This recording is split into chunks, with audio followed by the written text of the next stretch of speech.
मैं आज आंध्र प्रदेश की जनता को कहने आया हूं, चंद्रबाबू जी संयुक्त आंध्र प्रदेश के मुख्यमंत्री रहे, तब आंध्र प्रदेश को टॉप पर ले गए थे।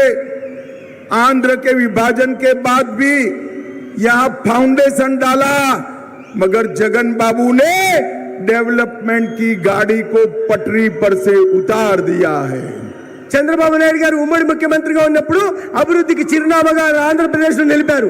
దాని తర్వాత విభజన జరిగిన తర్వాత కూడా గట్టి పునాదులు వేసి ఆర్థిక వ్యవస్థను పటిష్టం చేస్తే తర్వాత ముఖ్యమంత్రి అయిన జగన్మోహన్ రెడ్డి ఈ అభివృద్ధి నుంచి దారి మళ్లించి రాష్ట్రాన్ని భ్రష్టు పట్టించారు. डेवलपमेंट जीरो है, इन्वेस्टमेंट स्टॉप है और अनएम्प्लॉयमेंट हाईएस्ट है। ఇన్వెస్ట్మెంట్ పూర్తిగా పెట్టుబడులు పూర్తిగా సున్నా అయింది, అవినీతి మాత్రం కొండంత అయ్యింది.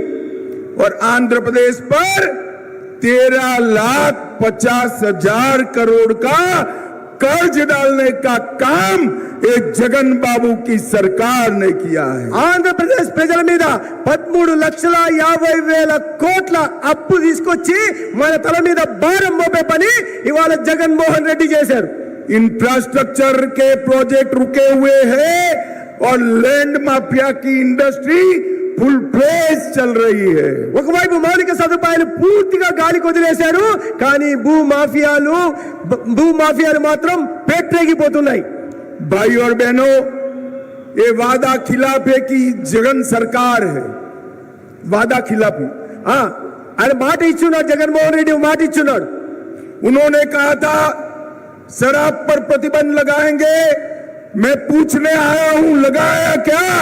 उल्टा शराब की सिंडिकेट आपने चालू कर दी। జగన్మోహన్ రెడ్డి హామీ ఇచ్చాడు, నేను మద్య నిషేధం తెస్తానని. మిమ్మల్ని నేను అడగదలుచుకున్నాను, ఆయన మద్య నిషేధం తెచ్చాడా? తేకపోగా పైగా మద్యం సిండికేట్ ను స్థాపించి అవినీతికి పాల్పడుతున్నాడు. आरोग्यश्री योजना तो चालू कर दी, मगर पेमेंट नहीं होता है तो सारे लोगों ने आरोग्यश्री के पेशेंट को हॉस्पिटल में लेने से मना कर दिया। ఆరోగ్యశ్రీ ఆర్భాటంగా ప్రారంభమైతే చేశాడు, కానీ ఒక్క పైసా నిధులు ఇవ్వలేని కారణంగా పేదలు ఆసుపత్రికి వెళ్తే ఏ ఆసుపత్రి కూడా అడ్మిషన్ ఇచ్చే పరిస్థితి ఈ రాష్ట్రంలో కనిపించడం లేదు. भाइयों बहनों, जगन बाबू ने रायलसीमा को इग्नोर किया है। मैं आपको कहने आया हूं, मोदी जी और चंद्रबाबू जी को जिता दीजिए। सिर्फ पोल्लावरम नहीं, हांड्री, नीवास, सुजला, श्रवथी, बेलीगोंडा और वारिका, ये सभी इरिगेशन स्कीम को हम पूरा करेंगे। జగన్మోహన్ రెడ్డి రాయలసీమలోని పెండింగ్ ప్రాజెక్టులను పూర్తిగా నిర్లక్ష్యం చేశాడు.